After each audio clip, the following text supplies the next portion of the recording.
So pite ho Sunday ni khupa avelin ki bol ki devin ni thum ngai lo ki la khona za ting le ki na gel do jiam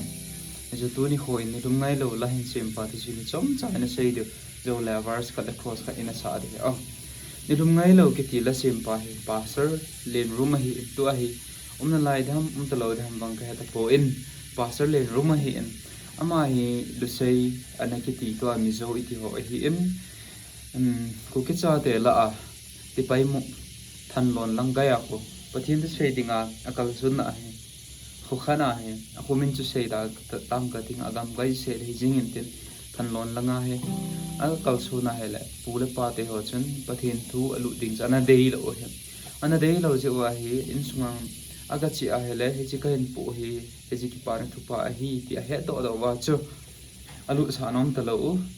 ima cha jong abol pi nom thalo an le pi jong api talo hi ai le chi kho hung ni sa ni rang kai hung i pha na he ama ai ki gelen kho sunga kim han lang le zan ka le pi to ding ham ti ke po in ai le jong khui je chun kho pa ma ta nge te kho pa ma ka kal to wa he le kho mol la ati dham pha han to la ge ding ati le boy asa je ben to la ge al zan la gan cha hon ai su gen the ti boy asa je men ai chun thing on chung khana he tin thing eti thing on khat am eti lang he azang lang he kon lang hi to bang khana chana kal do en ni sa jaga aben ni sa jaga aben a thum di kon sa hi e jelai pa ta chu jan le ni sang nu men lang le da pasa a again the ding jaga agela hi a le alung thi ma hen a tu hi e jelai se na he ni sang nu na ka again the ding a hi en sol pa akin na ka to pi pa kom ka than tiang lo ni sang thum ta pon tin gen thei ka tho na sang ta pon te ta lungil ta la ha na sim he e chen chi thing on chunga chun ama hen e chi langa hen a ki kolin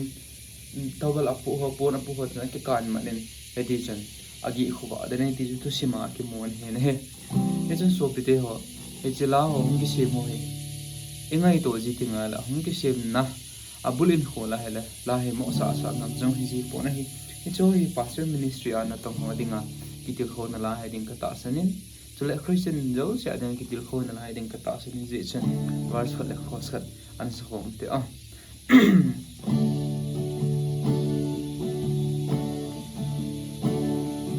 nil tum ngai lo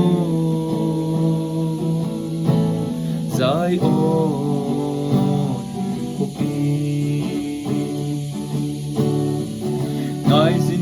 kama kakap suni inin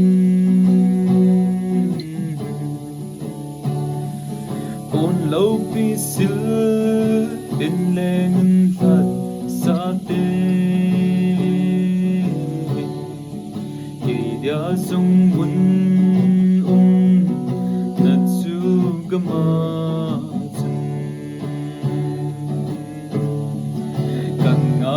ta về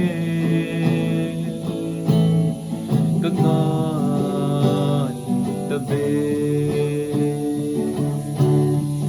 amun lâu pi quay na dấu xì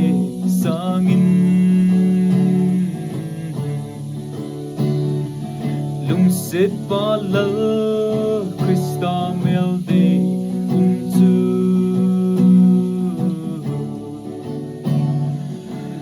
kanong kalung kamban na dingin along the gil thezingen abona ki style video sawal de hinna page athu sim to along ki sim na chom jai se hintin ngayo se pathen pathe bo bi so ke taw hen ka ki pa